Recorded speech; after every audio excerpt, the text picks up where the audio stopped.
हमारे बीच में शेंदान जी बैठे हैं और मैं इसमें कोई कुछ नहीं कर सकता। जब आखिरी कवि अध्यक्ष ही होता है, वो अध्यक्षता भी कई बार सजा लगती है। कई बार उस कवि को यह महसूस होता है कि जब मैं आया था, इस कवि सम्मेलन में बैठा था, तो पूरा एक खचाखच माहौल भरा हुआ था। तब शायद मैं कविता पढ़ता तो तालियों का घनत्व है वो और ज्यादा मिल जाता। तो मुझे लगता है कि आप जितने भी श्रोता हैं, जितने भी कम हैं, एक बार अपने दोनों हाथ हवा में उठाकर तालियां बजा दीजिए श्रीनिदान जी चारण के लिए। वे आए इस क्रम में कविता पाठ करने के लिए, और बिल्कुल ये ना सोचे कि वो किस जगह पे, किस क्रम में, या कहां पे कितने कम श्रोताओं में कविता पाठ कर रहे हैं। दरअसल हम जब भीड़ को कविताएं सुनाते हैं तो हमको ऐसा लगता है हम कौरवों को कविताएं सुना रहे हैं, लेकिन जब अब कम श्रोताओं को कविताएं सुनाते हैं तो हमको ऐसा लगता है हम पांडवों को कविताएं सुना रहे हैं। जोरदार तालियां बजाइए श्रीनिदान जी।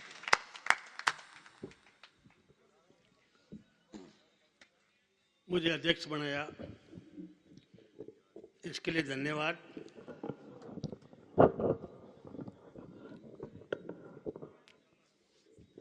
सात सौ श्रोताओं में इसके लिए धन्यवाद।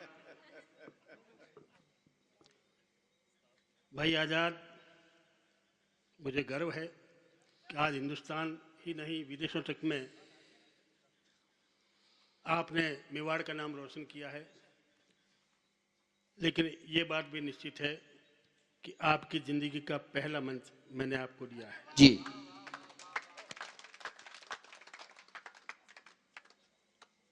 स्वामी विवेकानंद ये बैठे हैं, पूछ लो, इनको राजस्थान में पहला मंच मैंने दिया है।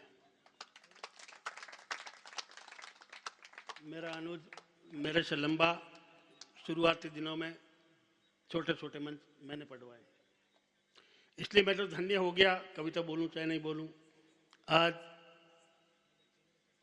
जो मुझे इज्जत दे रहे हैं, हालांकि वो दें नहीं दें उनकी मर्जी है, लेकिन उनका मैं तो ये मान रहा हूं कि मैं इनके सामने बहुत बोना हूं। अरे कविता के क्षेत्र में हालांकि मैं इनसे ज़्यादा सीनियर हूं, उम्र में बड़ा हूं, लेकिन कविता में छोटा हूं, ये मैं मान रहा हूं। सबसे बड़ी खुशी मुझे इस बात की हुई कि आज इस भीमखंड की धरती में एक बहुत अच्छा लड़का मिला जो जिस समय मैंने आज़ाद को देखा था, आज़ाद की कविताएं और भाई की कविता सुनी थी, उसी अंदाज का ये लड़का है। आने वाले समय में कुछ ही सालों में आज़ाद भी मानेंगे कि कोई लड़का तैयार हुआ है, इसलिए इसके सम्मान में बधाई। मैं 8-10 पंक्तियां सुना रहा हूं आपको। स्वागत।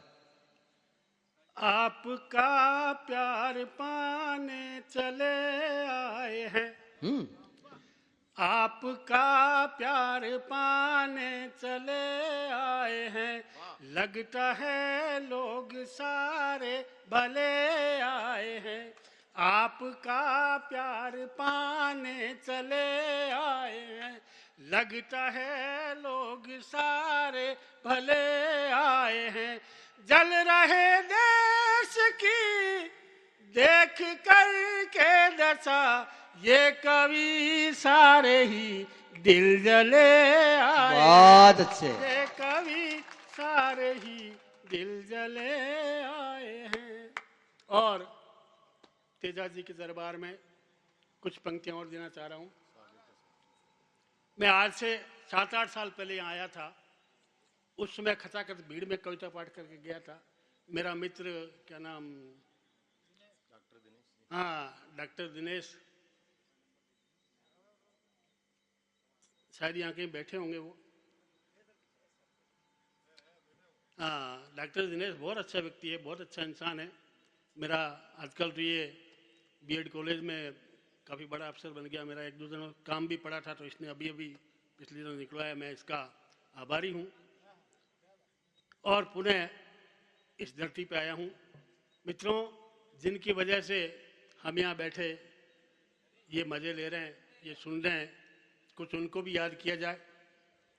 मैंने यहाँ सुना, यहाँ भी एक सीआरपीएफ का जवान है जो कहीं दूर बर्फ में ड्यूटी पे रहता है,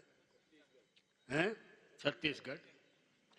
मित्रों, मैं निवेदन ये करना चाह रहा हूं, हमारा राजस्थान भाई का बहुत अच्छा गीत है, नीलो घोड़ो राजस्थान, बहुत अच्छा गीत है, पूरे देश में आजाद शत्रु को उसने पहचान दिलाई है। लेकिन मैं मानता हूं मेरा राजस्थान किसी भी क्षेत्र में हिंदुस्तान का सर्वश्रेष्ठ राज्य है।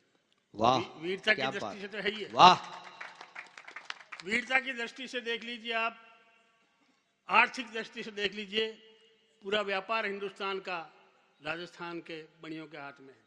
जिस शहर में चले जाइए वहां बिजनेस में पूरे मारवाड़ी। चेन्नई में अभी पिछले दिनों आजाद शत्रु जाके आए, वहां साहूकार पेट पूरा मारवाड़ियों का है, नीचे दुकान है, ऊपर मकान है, जो हार्ट है। तो वीरता की दृष्टि से मैं बताता हूं कि महाराणा प्रताप से बढ़कर कोई वीर नहीं हुआ। आजादी की लड़ाई में केसरी सिंह बार्ट का पूरा परिवार होम हुआ। जब आजाद हुए, चीन ने आक्रमण किया, तब हमारे ही राजस्थान का मेजर शैतान सिंह, जिसने चूसुल की चौकी को मरते दम तक नहीं छोड़ा, वो चूसुल आज भी हमारे पास है। वो चूसुल आज भी हमारे पास है। उसके बाद 62-65 में लड़ाई हुई, कारगिल जब संघर्ष हुआ तो सबसे ज्यादा शहीद इस मिट्टी ने दिए। परमाणु का विस्फोट इस मिट्टी ने सहन किया। ये हमारी राजस्थान की धरती है भाई आजाद। और कारगिल में मैं याद दिलाना चाह रहा हूं कि सीकर जिले का एक ऐसा राजपूत शहीद हो गया था जिसकी शादी को केवल 2 महीने हुए थे। अखबारों में छपी थी खबर, 2 महीने की शादी, और उसका पति फोर्स में कारगिल चला गया और शहीद हो गया। जब उस शहीद की पार्थिव देह पहुंची गांव में, तब उन दिनों ढोल बजते थे गांव में, लोग खुशियां मना रहे थे। उस गांव में वो पार्थिव शरीर उस शहीद का पहुंचा, तिरंगे में लिपटा हुआ। पूरा प्रशासन वहां गया, पत्रकार भी पहुंचे। एक पत्रकार ने उस लड़की से प्रश्न कर दिया कि बहना अब तुम्हारी जिंदगी का क्या होगा। आप और हम सब जानते हैं राजपूत में विधवा का जीवन कैसा होता है। वो 2 महीने की सुहागन, उम्र भर की विधवा, जिसके हाथों की मेहंदी भी नहीं सूखी थी, और उसका सुहाग देश के लिए शहीद हो गया। लेकिन उस लड़की ने जो पत्रकार को जवाब दिया, मैं राजस्थानी में कुछ बहुत प्यारा गीत है, बहुत शानदार गीत है। एक बार जोरदार ताली बजा दीजिए आप गीत के लिए, शानदार। उस पत्रकार से कहा, आंख से आंख मिला करके, कि काला गाबा पैन सान सूजी लूंगी, अजी काला रे गाबा पैन सान सूजी लूंगी, जीवन की फाटोड़ी चादर सी लूंगी, काला रे गाबा पैन सान सूजी लूंगी, जीवन की फाटोड़ी चादर सी लूंगी। सायब हुआ शहीद देश की सीमा पर, अजी साजन हुआ शहीद देश की सीमा पर, अजी मैं मीरा बन जहर को प्यालो पी लूंगी। क्या बात है शेंदान जी, बहुत अच्छे। जहर को प्यालो पी लूंगी, 2 महीना का साथ में सब कुछ दे गया वे, आय हाय आय, अजी 2 महीना का साथ में सब कुछ दे गया वे, मर्यादा कुल रीत कान में कह गया वे, गोदी में वहां की सेनानी आवेला, अजी होता ही मोत्यार सीमा पर जावेला, होता ही मोत्यार सीमा पर जावेला। इस राज्य की ऐसी सतरानियां हैं। और कुछ पंक्तियां, एक मुक्तक और सुनाना चाह रहा हूं, जो भीम का हमारा एक जवान अभी अभी कश्मीर में शहीद हुआ, भीम सिंह, उसके, हाँ आपके जिले का ही है। तो वहां पर भी जब वो तिरंगे में लिपटी हुई है, वहां पर पत्रकार ने उसके पिता से प्रश्न किया। पिता ने क्या जवाब दिया पत्रकार को, कि यूं तो कई मर जाते हर रोज ही दंगे में, यूं तो कई मर जाते हर रोज ही दंगे में, जलने की जिद होती हर एक पतंगे में, यूं तो कई मर जाते हर रोज ही दंगे में, जलने की जिद होती हर एक पतंगे में, सरहद की रक्षा में दिन रात खड़ा था जो, वो हो के अमर लौटा मेरा लाल तिरंगे में, वो हो के अमर लौटा मेरे लाल तिरंगे में। और मित्रों, कश्मीर में आप सबने देखा होगा वो सीन कि एक हमारा जवान AK-47 राइफल लेके चल रहा है और पत्थरबाज कभी उसकी टोपी उछाल रहे हैं, कभी पैंट खींच रहे हैं, कभी कुछ कर रहे हैं, लेकिन हमारी सेना का अनुशासन देखिए आप। लेकिन उसके दिल पे क्या बीती होगी। आप और हम में से कोई होता तो फटे ग्रैपट रख देता, लेकिन वो जवान AK-47 हाथ में, लेकिन अनुशासन में बंधा हुआ, उसके दिल पे जो गुजरी, 4 पंक्ति दे रहा हूं कि तुम क्या जानो मर करके भी कैसे जी गया मैं। अरे तुम क्या जानो मर करके भी कैसे जी गया मैं, सहन शक्ति की सीमा लांगी, सहन शक्ति की सीमा लांगी, होठ को अपने सी गया मैं।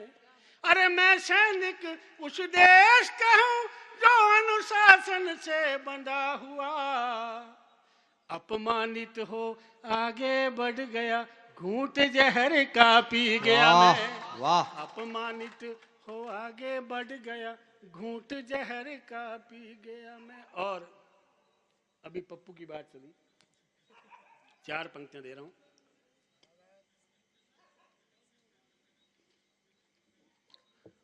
कि कोई कुछ ना बोल रहा कैसी मजबूरी है। आजाद भाई जी। कोई कुछ ना बोल रहा कैसी मजबूरी है, और लगातार सत्ता से बढ़ती जाती दूरी है। वाह। यदि नाविक ही नकारा हो तो नाव का दोष नहीं होता, अब पप्पू का चप्पू से हटना बहुत जरूरी है। अब पप्पू का चप्पू से हटना बहुत जरूरी है। और आप सुन रहे हैं, छाछ में से मक्खन निकल के बाहर आया है। एक गीत सुनाना चाह रहा हूँ। मक्खन तो गया कविता पाठ। इस मक्खन के हवाले हैं। मक्खन गया, अपना काम निकाल के निकल लिया वो पतली गली से। नहीं, छोटा जब इतने थे, उस भीड़ में से जो मक्खन निकला वो बैठे हैं। हाँ, वो यही है। एक गीत सुनाना चाह रहा हूँ, गीत निवेदन कर रहा हूँ। अब चाली वाली कोई जरूरत नहीं, आप चुपचाप सुन लेना जो मैंने लिखा है।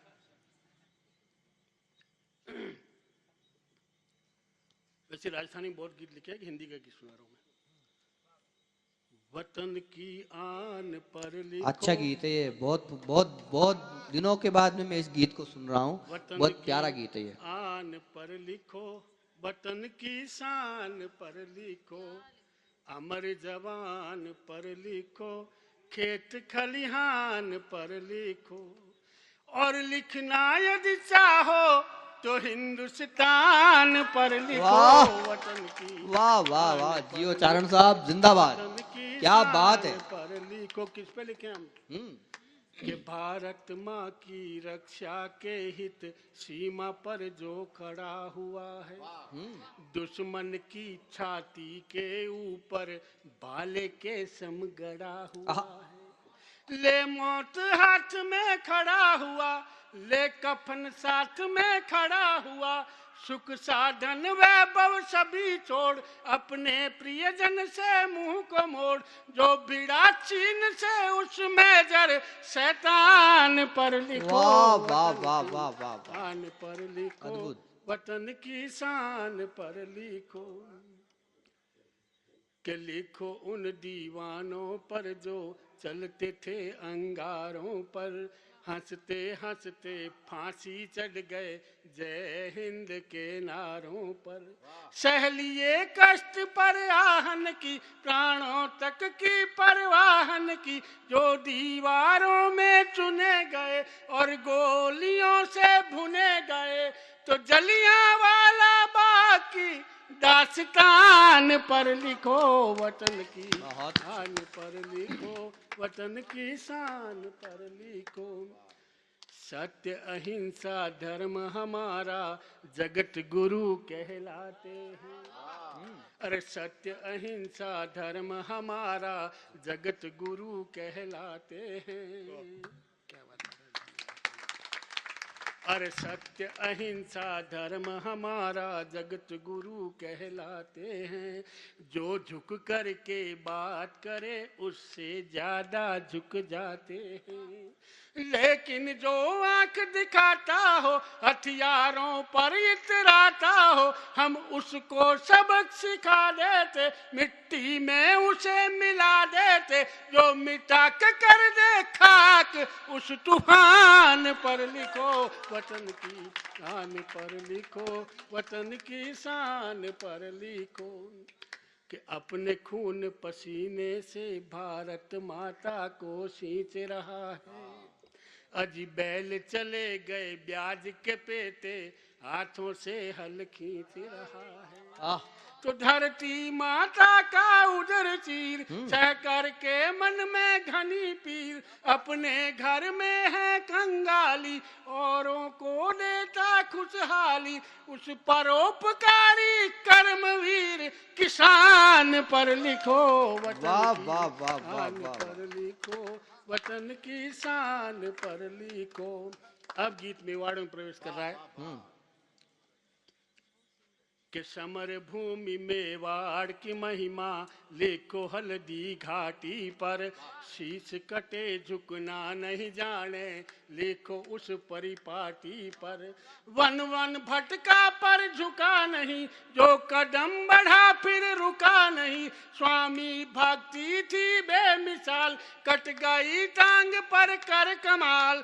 प्रताप के साथी चेतक के बलिदान पर लिखो वतन की शान पर लिखो वतन की शान पर लिखो। के कमर बंदी औलाद लड़ी उसे। अच्छा 1 मिनट और है। एक मिनट का गीत और जी जी बिल्कुल। कमर बंदी औलाद लड़ी उस झांसी वाली रानी पर। अरे शीश काट कर सौंपी जिसने हाड़ी की सेनानी पर। लिखो जोहर की ज्वाला पर जल गई सैकड़ों बाला पर। हंसती हंसती सुत कटा दिया संकट का बादल हटा दिया। स्वामी भक्त उस पन्ना की संतान पर लिखो वाह वाह वाह वाह शान पर लिखो वतन की शान पर। और गीत का आखिरी बंद। अरे ये वो ऐसा देश जगत में जिसका कोई न सानी है। सब धर्मों का मेल जहां वो माटी हिंदुस्तानी है। हिंदू मुस्लिम सिख ईसाई मिलकर रहते भाई भाई। सब धर्मों का है मान जहां राखी होली रमजान। जहां नानक कबीर मीरा तुलसी रस खान पर लिखो वतन की